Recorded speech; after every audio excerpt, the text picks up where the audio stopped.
This is the Morning Drive podcast from Double T 97.3, getting you ready for today's sports day. 3 of the first 4 games have been at home, so at some point in time you're going to have to venture outside the 806, so that'll start this week. While having a little fun along the way. Always good if you can blame it on somebody else, right? Yeah, sure. Especially some media guy. Sure. Right, some media guy. Catch the show live weekday mornings from 6 to 9 on Lubbock Sports Station, Double T 97.3. On the morning drive, thanks for being with us this morning on Lubbock Sports Station, Double T 97.3 and Double T 97.3.com. The Red Raider football team had a stomach bug. Looking at an article in the AJ this morning. Oh, yeah. Shuck throwing up repeatedly throughout the night leading up to it, along with Malik Dunlap, Trey Cleveland, and strength coach Lance Barlow. They had the same stomach bug, apparently.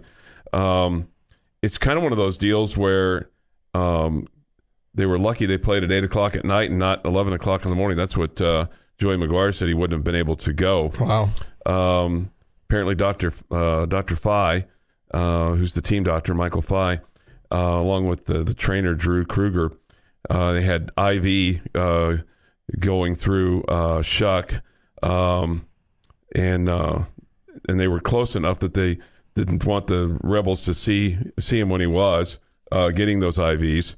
So that's stuff that legends are made of, right? Yeah. And being able to respond like that and play like that. Here's my question for you.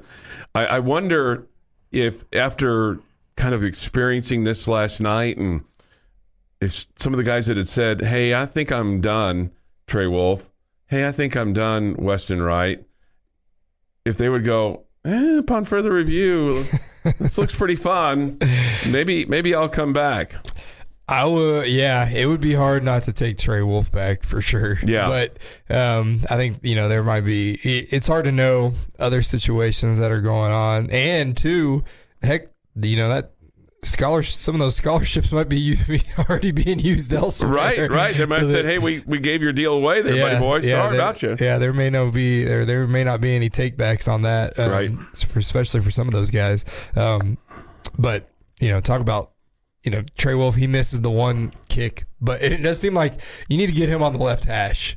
Doesn't it seem that way for Trey Wolf? Mm-hmm. Because the moment they were on the right hash, that just felt wrong. And then, they obviously had never really had a chance. And so I started thinking, it seems like every big kick that I can think of is from the left side. So we need to, keep that in mind. Well, how about Ole Miss, too? Yeah. I mean, kind of felt like their missed extra point was one basically of intimidation by the Texas Tech defensive line.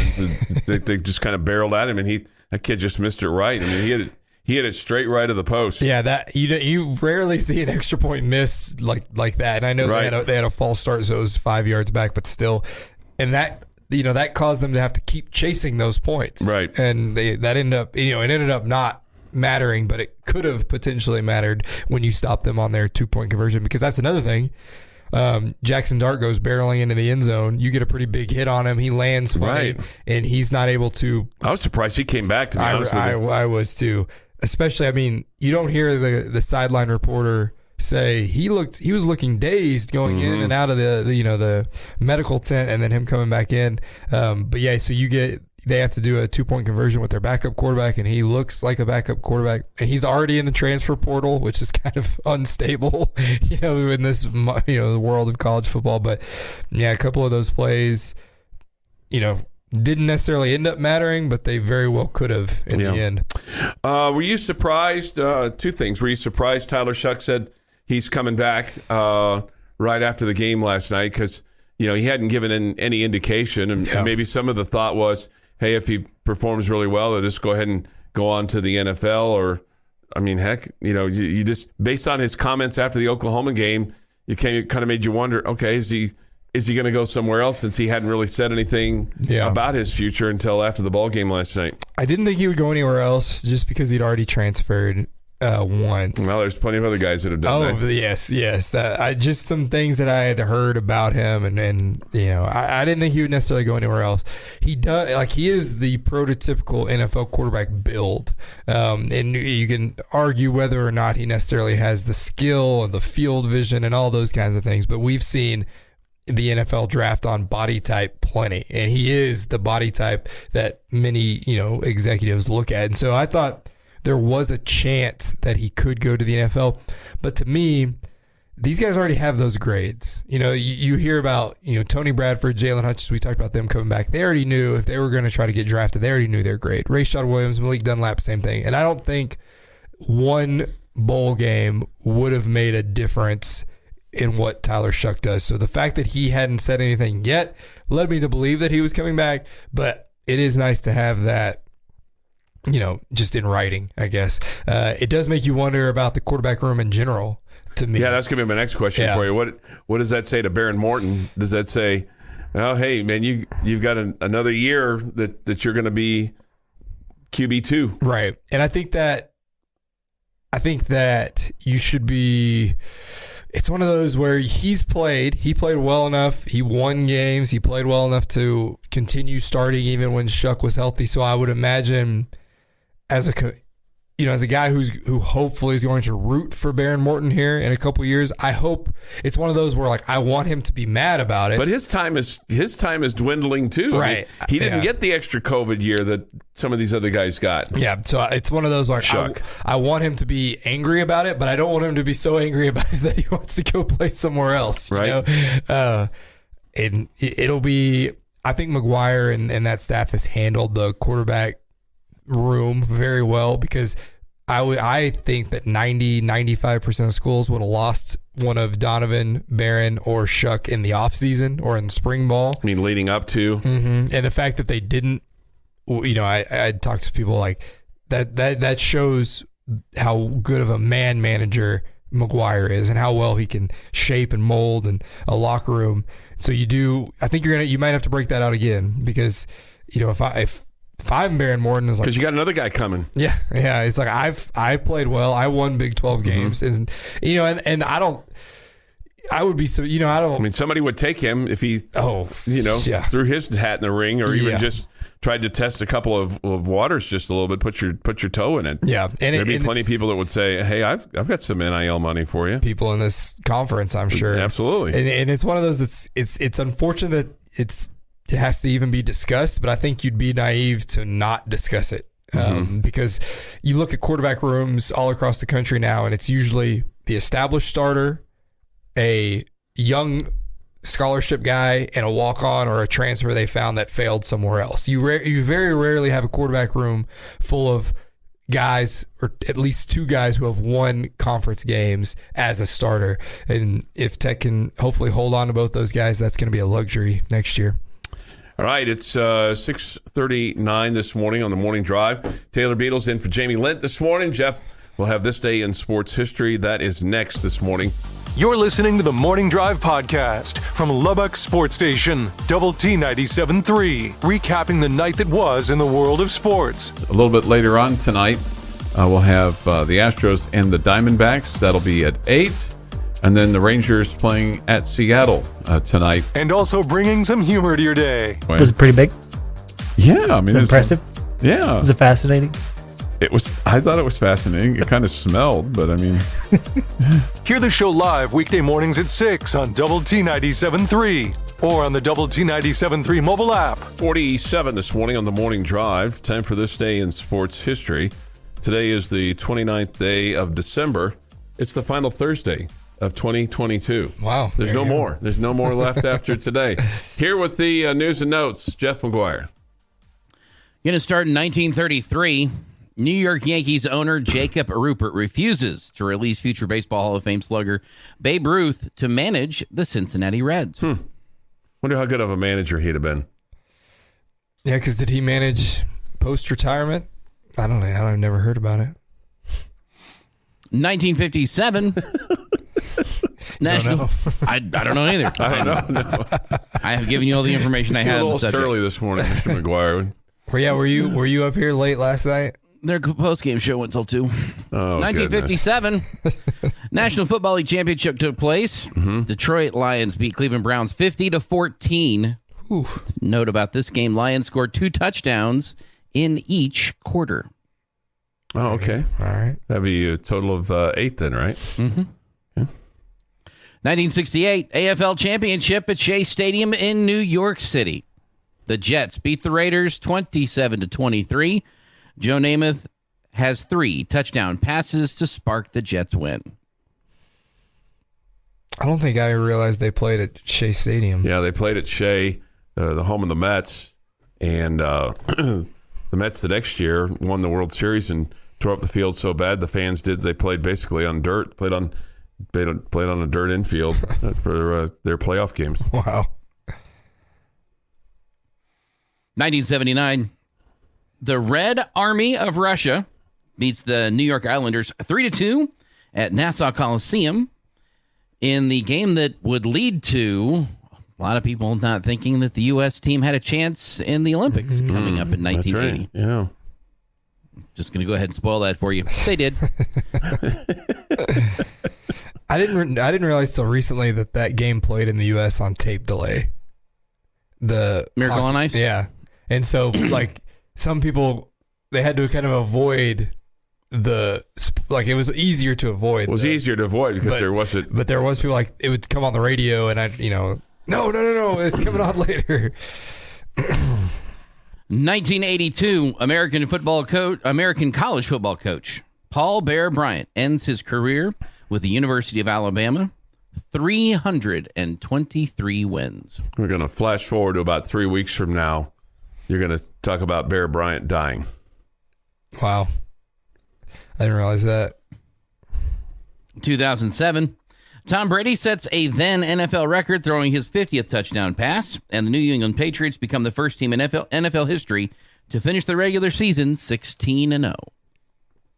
Brady now wants to play till 50. He got nothing to do. I mean, because his rock star wife has left him, Model. Well, she's a rock star still. Rock star model wife. I still don't want any part of him in the playoffs. I don't either. As a Cowboys fan. No, I'm with you. Which is where it's headed. Yeah. Said yesterday, I'd rather face the All-Pro team than any team run by Tom Brady. Yeah. So I get the Eagles to lose one more and win out and get that 1 seed. 2013, 7-time world F1 motor racing champion Michael Schumacher suffers a serious head injury in a ski accident in the French Alps. Yeah. His condition still remains unclear. It is, not good. This isn't going to happen. Well, you just end on a downer there. Too much respect for the man not to acknowledge what happened. No, I got it. You don't have an uplifting one, though, to finish. No. This isn't going to help either. It's National McGuire, Get on the Scales Day. Oh, it is. I got a big old number 1 for them. It's also National Pepper Pot Day, which is a stew, basically, of ox and lamb that you kind of put together. It was made originally, I don't want to say made famous, but in the United States at least, General Washington's army ate a lot of it because it was kind of what you could throw together and make a stew out of. So if you want to celebrate some U.S. history, there's a good way to do it. No oxen. What did you say? Oxen? Ox and lamb. Yeah, no. I'm out on the ox and I'm out on the lamb. I'd give it a try. Would you really? Yeah, but I don't expect much. Are you a good trier of foods, Taylor? I will. You'd be odd things on this show. I will try things. I won't like a lot, but I'll give it a try. Well, good for you. We're not good triers on this show. Missed a big birthday yesterday, so I'm going to go back and get it today. Former Red Raider first baseman Eric Gutierrez. Oh, my God. Oh, hey. 29 yesterday. I'm surprised Nice. you're still employed here. Yeah, Jamie's not here to fire me today. That's why Right. Today, however, Jude Law is 50, Ted Danson 75, Myles Garrett 27, and Eric Berry, former Kansas City Chief, is 34. Yeah. Leukemia, I think. Yeah, it came back. Yeah. And on this day in 1845, 6 months after the Congress of the Republic of Texas accepted its U.S. annexation, Texas is admitted to the United States as the 28th state. Well, there's still some people that lament that decision, right? I'm sure, but that is the state of sports history. All right. 6:52 and some change this morning here on the Morning Drive. Take your thoughts and comments on the Yates Flooring Center chat line. Go to WT973.com for that, or the mobile app. This may sound odd, but those that listen to this show on a relatively regular basis are going to think that this is probably a typical comment that would come from me. You know who was an unsung MVP last night for the Red Raider football organization? Oh, the whole order. Okay. Yeah, it just stood out to me. Yeah. And part of it is because it was an NFL stadium and it was supposed to be a neutral site. But the Going Band from Raiderland, they played their tails off last night. I mean, you heard them after every single play. Yeah. And I would like to hear more of that at Jones Stadium, because I don't think we get to hear enough of them during the game. So kudos to the Going Band from Raiderland. They went and they played. Yeah, you did. And they were a factor. I noticed that too, and I didn't know if it was they had them mic'd differently or what. But yeah, no, they just allowed them to play more. I noticed it as well after every single play. Yep. I mean, they played all the classic Texas Tech. If you go to a ball game today or 50 years from now or 50 years ago, and I loved it. I thought it was awesome. So kudos to the Going Band from Raiderland. All right, we'll continue to chop this one up, as they'll say, here this morning on the Morning Drive. Thanks for being with us today on Lubbock Sports Station, Double T 97.3 and Double T97.3.com.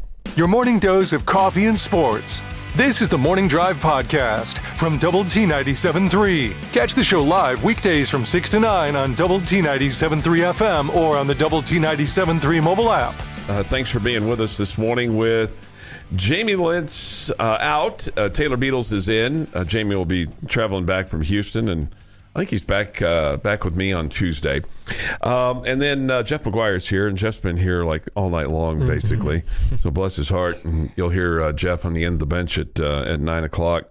So he's saving all his tidbits for the end of the bench, which is great. We'll have bowl games for you today, and I have a thought. I want to get your opinion on this, Taylor. So the Pinstripe Bowl today will be Syracuse and Minnesota. That'll be at 1 on 100.7 The Score. We'll follow that with the Cheez-It Bowl, which is Oklahoma and Florida State. That is a 4:30 kick. Florida State's favored by 9.5. And then later on tonight on 100.7 The Score, we'll have the Alamo Bowl with number 20 Texas and number 12 Washington. Texas is favored by 3 in that game. Florida State's favored by 9.5 in their game with Oklahoma. And then tonight we'll have the Cowboys. I don't have a good feeling about tonight for whatever reason, but we'll have the Cowboys and the Tennessee Titans tonight from Nashville at 7 on Double T 97.3. That's right after Lady Raider basketball with Krista Gerlich. That'll be 6 to 7 tonight, and her team is back in action and starts Big 12 play on Saturday at home against one of the best teams in the conference, maybe the best team, Iowa State. They're picked to win. We'll have it at 1:30, 2 o'clock tip time from the arena, New Year's Eve on 107.7 Yes FM. A Red Raider basketball team will play Saturday morning at TCU. 10 o'clock our broadcast time, 11 o'clock the tip time from Schulmeyer Coliseum there on the campus of Texas Christian University. So I'm just thinking out loud here. And I know people were upset with not getting to go to the Cheez-It Bowl because it was perceived to be a better bowl and you would have played a higher-ranked team. But I think it really worked out best for you to play a primetime game, play in Houston, the attendance was about 53,000 last night, predominantly Red Raiders fans. And then the way that you beat them and just destroyed them, I'm not sure it could have played out any better if you'd have gone to the Cheez-It Bowl.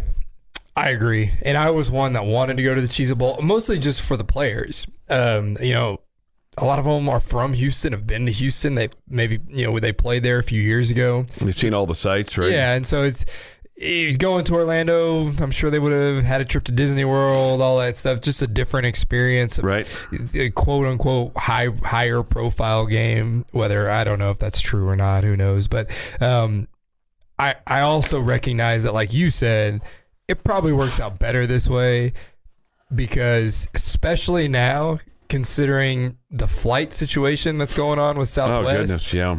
I knew people who had trouble getting to the Houston game because of it, but it's in Houston, so most people could drive. You could drive at the end of the day, right? But for to go to Orlando, I mean that you wouldn't have had it as well attended, and then add that on top, who knows?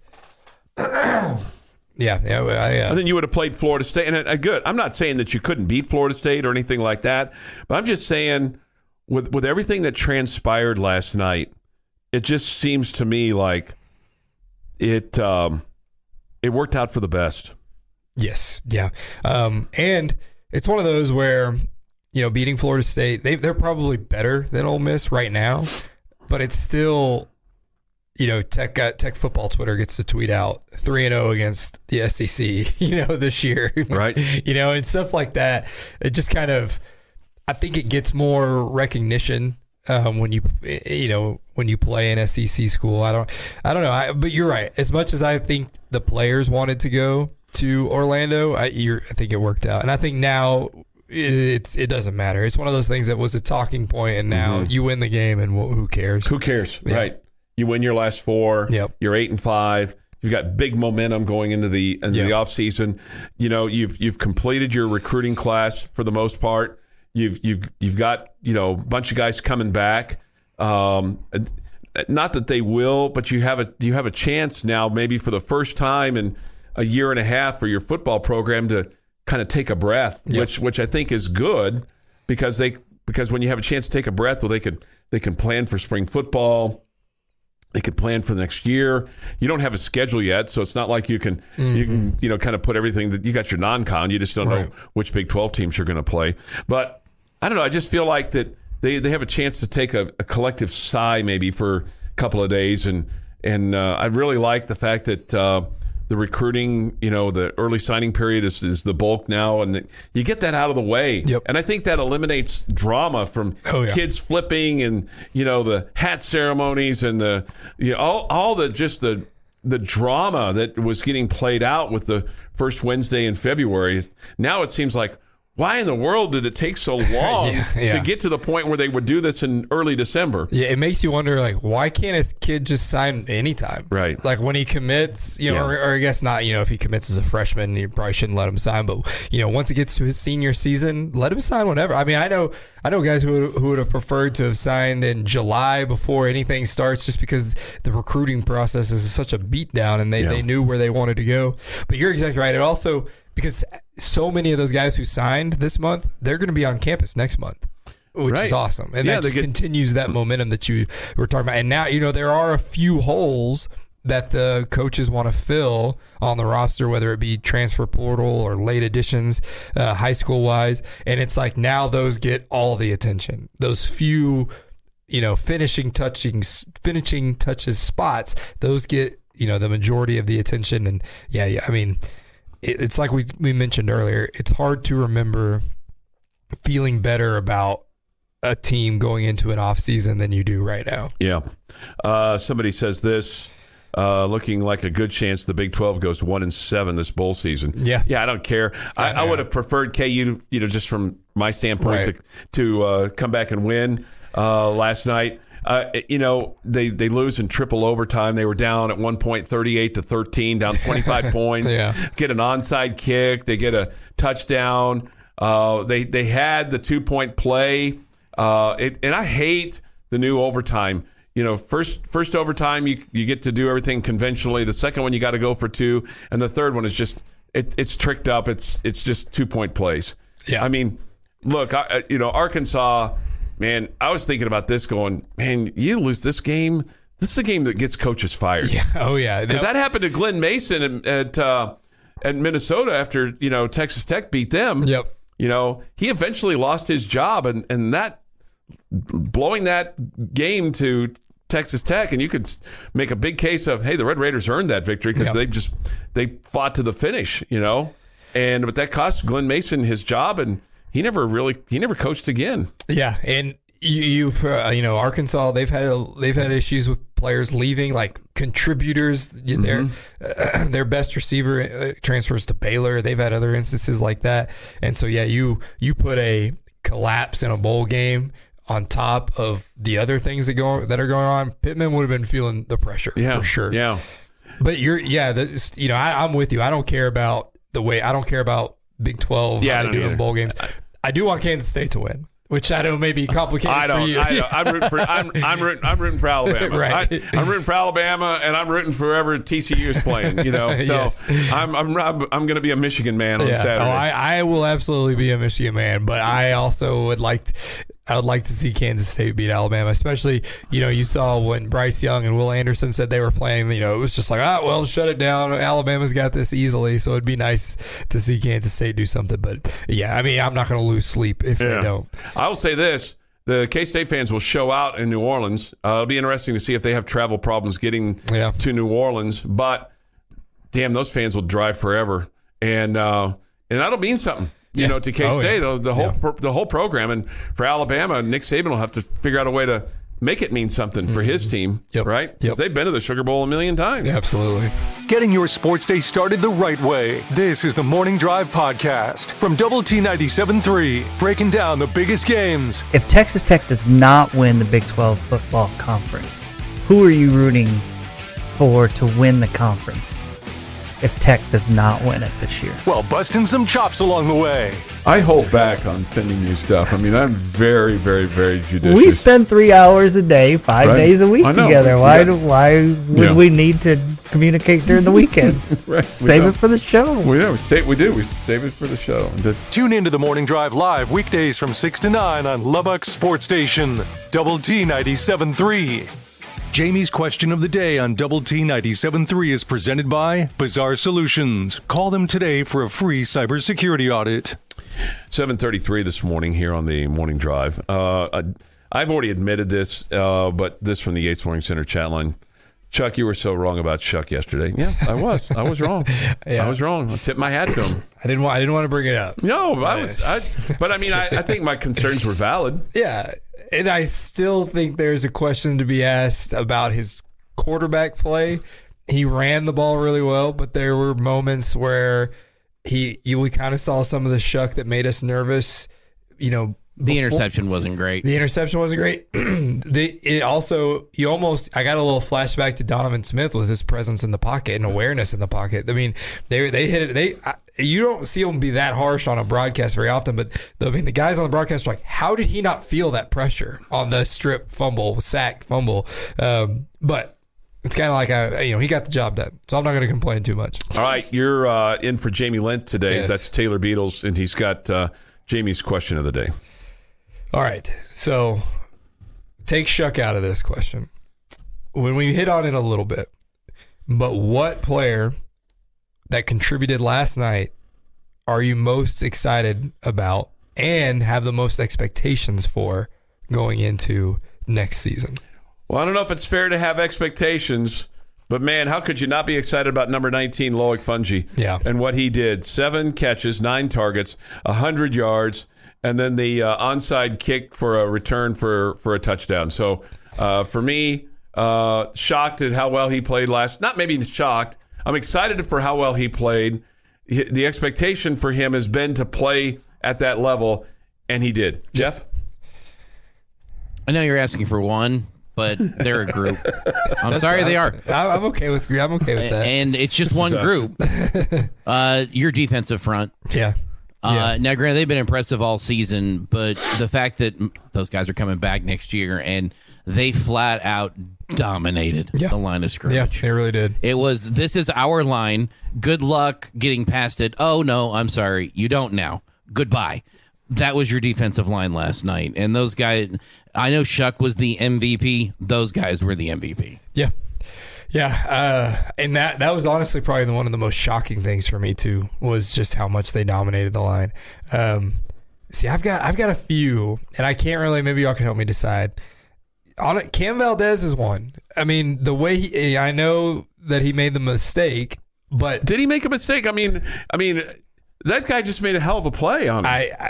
I think you got to count that as a mistake because as a runner, obviously he didn't. You should know that's what a defense is trying to do. That's the last resort. You're about to. We saw Rabbit do it to NC State.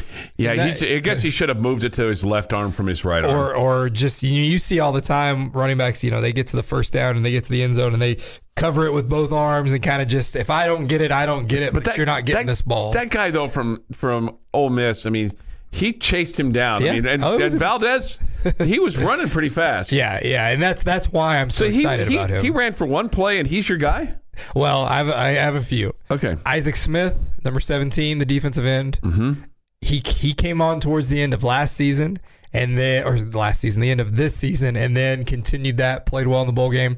He puts on some weight, some muscle this offseason, and is able to keep. He had 4 solo tackles. Yeah, and there was one time where he got to Jackson Dart about 8-9 yards in the backfield and kind of rode him down for still a sack, but it was a 1 or 2 yard sack instead. So he's another one. And then a guy that I've been excited about since he was in high school, and I wanted him here then, but he wanted to go play quarterback at Virginia, transfers to Tech, Jacob Rodriguez, the linebacker. And he's played well all season. I think you missed him against Oklahoma because he had that ankle sprain against Iowa State. But I think you are going to miss Krishan Merriweather a lot, but he is going to soften that blow some.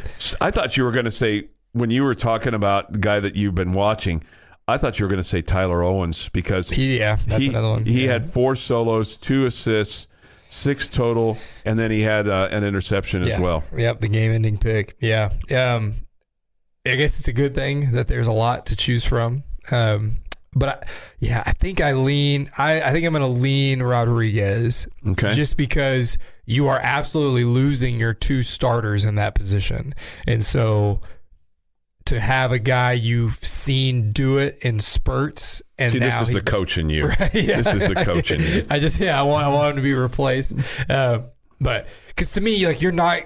I saw some people saying, like, well, there's our Tyree Wilson replacement in Isaac Smith. You're not replacing Tyree Wilson. I mean, he's a guy you may not see again in a Tech uniform. Which is too bad. Yeah, with that combination too bad you didn't get to see him a whole lot. Yeah, I mean, he is a freak athlete. And even Tyler Owens, he won that job during in the middle of the season and benched Reggie Pearson, and now that Reggie Pearson's gone, you need someone to fill that void. But again, he already kind of did it. So I think Rodriguez is probably my answer to that. How about Kosai Eldridge? I mean, and he's a guy they're trying to get a year back. Yeah. Because of an injury. Yeah. He had 9 tackles, 6 solo, 3 assists last night. So if they could get him back, that would really be huge for that defense. 7:38 this morning here on the morning drive. Let's see here. Steven says this: Tyler coming back, awesome. Coach Kidley needs to refine his passing skills.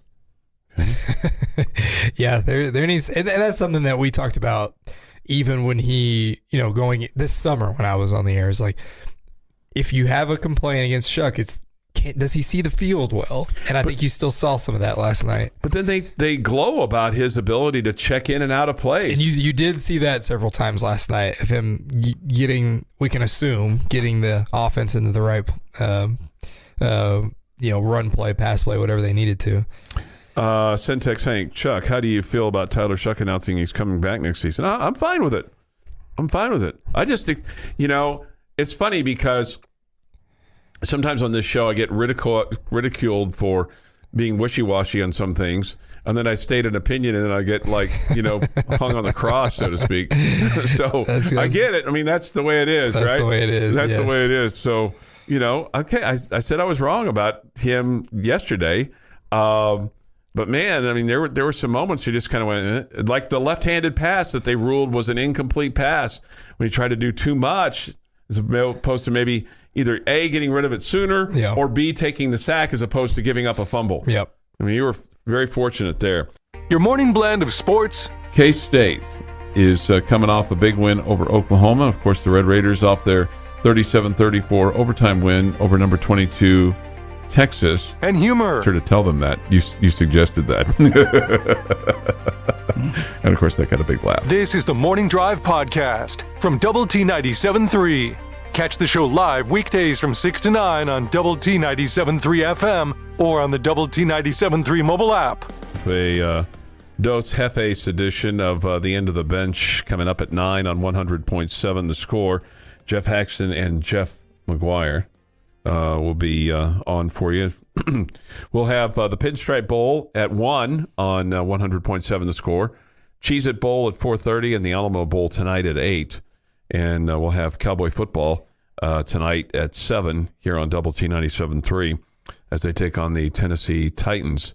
That game snuck up on me. I didn't really realize that they were playing tonight until, I don't know, maybe yesterday. I was just like, what? Are they really? Christmas break, and I know that's a teacher saying, but I don't even know what day today is, to be totally honest with you. So, yeah, I mean, it all kind of, like the bowl game yesterday kind of snuck up on me. Really? Yeah. Really? It's just the way that it is. I don't know that the bowl game snuck up on me. I mean, it kind of is what it is. We'll have more continued bowl games tomorrow, and then again on Saturday with the college football playoffs. Are you in? Or are you bored by the college football playoffs? Is it like appointment? No, I'm not. I haven't watched in a few years because it's kind of like what we were talking about in the last segment. I kind of know what's going to happen. I'll keep up with it. And if something, if the game ends up being good, close, I'd much rather watch the Cheez-It Bowl than the college football playoff. Okay. I will watch. I say that I probably will watch because I want to see TCU lose again. Sure, I'd love to see that. But right? Yeah, it's kind of like we were saying last segment. Is I am a fan of both college and the NFL. The thing the NFL has is going into each season, you don't really know who's going to win, who's going to be bad, who's going to be good. Just based off the nature of the sport, the way the rosters work. But the college football playoff is I'm kind of bored by it, which is why I welcome a 12 team. You still will probably have ultimately the same 4, but those first few rounds of games will be really fun. So they'll have the college football playoffs for you on 100.7 The Score. I think it's criminal that the Sugar Bowl is being played at 11 a.m. on Saturday morning. Yeah, that feels weird. That's always been New Year's night. Yep. With the Monday Night Crew. I mean, I'm showing my age here. I hate what all this has done to the college bowl system. I mean, I hate it. So is that why it's in the morning? Well, because it's irrelevant this year because of the college football semifinals. And I guess, and even the granddaddy of them all, the Rose Bowl is, subject to, different stuff. And that was kind of the, source of discussion with the expanding of the playoff is the Rose Bowl wasn't sure they were going to cooperate, but I guess they eventually did. Robert is on the Benchmark hotline. He would like to talk about the Tech game from last night. Good morning, Robert. Good morning. What's on your mind, Robert? What stood out to you? The defense played great on 4th down. Well, they sure did. I thought the defense blitz whatever that Ole Miss tried to do, and we stopped them when we needed to early, and they set the tone for the whole game. Mm-hmm. Yeah, no, they certainly did. The defense on 4th down, Ole Miss tried it 7 times. Yeah, they were successful twice, and then what you did on 3rd down too. Thank you, Robert. They were 5 of 13 on 3rd down. So the combined, they're 7 of 20. Meanwhile, the Red Raiders combined were 12 of 25 between 3rd and 4th down. I mean, you're going to win a lot of football games when you're 12 of 25. And a lot of those 4th downs were 4th and 2, 4th and 1. And that's when it goes back to us talking about how much the D-line dominated. Yeah. So now I'm seeing this story, and I realize it's been up, but I didn't have a chance to even, really kind of look at it this morning. The story that folks are going to be talking about today with Lane Kiffin, and basically accusing a Tech player of a racial slur and spitting and all that kind of stuff. He said they announced our number 11, which is Jordan Watkins, who wasn't in the fight. It was their number 11 that was fighting Ole Miss lineman Jaden Williams, and everybody knew because their own coaches were yelling at that guy. There was a racial slur involved. That's not the point of what we're talking about. It's about the spitting part. Okay. I brought our own 71 up to the officials, right or wrong. You see him crying. He's not crying, not because he got spit on. It's because something was said. Asked to clarify whether a Tech player used a racial slur toward one of his players. Kiffin said he wasn't sure. Well, then you know what? Then you shouldn't bring it up. Yeah. Yeah. I'm not going to, because I didn't hear it. I'm not going to say that happened for sure, that he gave a racial slur to our player. I was told that was what was said, but I did not hear that, so that would be obviously a giant issue. Both Dimitri Moore and Williams are black.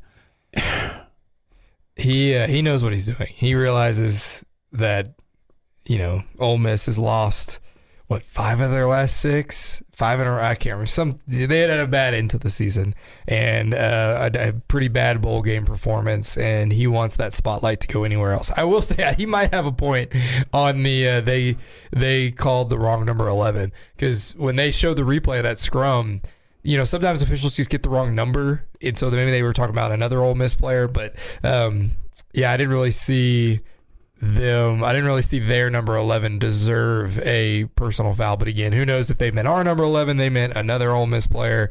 Who knows? To me, that's a total deflection on his part. Part of this too is it's football, right? Yeah. Did he stand over him and spit on him? I mean, I don't know. Was something said? What was said that set him off? Yeah. Not that two wrongs make a right or anything like that, but I don't know. I just kind of consider the source of Lane Kiffin. Yes, and like I said, I think this is maybe it happened, maybe it didn't. Who knows? But you don't say that if Ole Miss wins that game. Is that being said? No. And that's the whole point. No, and shoes on the other foot.